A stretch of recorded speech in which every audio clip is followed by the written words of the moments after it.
I'm Carol. I'm a plant-based RN, wife, mother of two, and founder of Lift to Rise, a plant-based eating plan where I empower others to take charge of their health using whole food plant ingredients.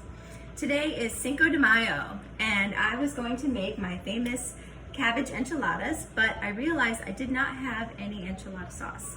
And then I remembered how easy it is to make your own. So that's exactly what I'm doing.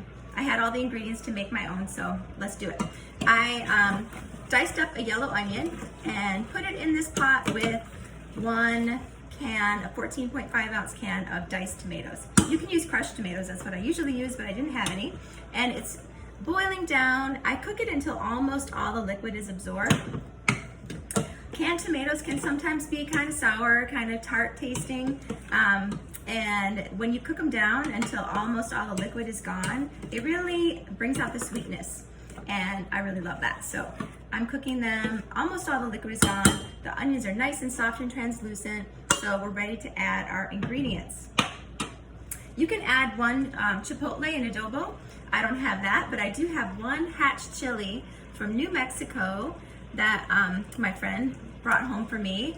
And it's a roasted hatch chili. I'm just gonna put the whole thing in there, and seeds and membrane and all, because I'm extra like that. But you can take the seeds and the membrane out. It does make it really spicy, but I like it that way. Or like I said, you can use a chipotle and adobo. Like one chipotle and a tablespoon of the sauce will give it a good kick too. But these hatch chilies are amazing and they're roasted.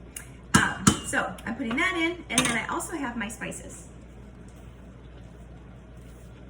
I have a tablespoon of raisins. This gives it a nice sweetness, and it's still a whole food, so we're not putting any simple sugars in here. It doesn't really need much sweetness, but the raisins really give it a nice little, takes the edge off of the tartness of the tomatoes. I also have a tablespoon of chili powder, a tablespoon of cumin, a teaspoon of oregano, a tablespoon of garlic powder, a tablespoon of onion powder, a teaspoon of smoked paprika, and I have some salt and pepper already in the tomatoes.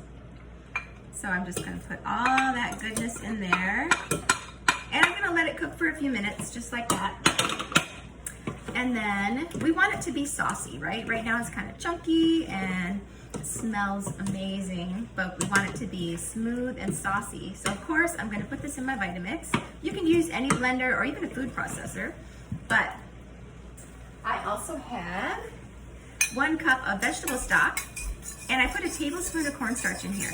A lot of enchilada sauces have white flour in there, but I try to stay away from that and just use the cornstarch. This will help to give it some more flavor and make it nice and thick. I have it in my mule cup here, which I might use later. But this is going to make it nice and saucy and delicious. And I want to show you the veggie stock I use in almost everything I make. It's called Better Than Bullion. Have you guys seen it? Da-da-da. Better Than Bullion. It is, it's like a paste. You put just a scoop of it in your sauces, your soups, your dressings, and it really makes it rich and delicious, flavorful. It's not very high in sodium either, and it's all whole foods in there. So, love that.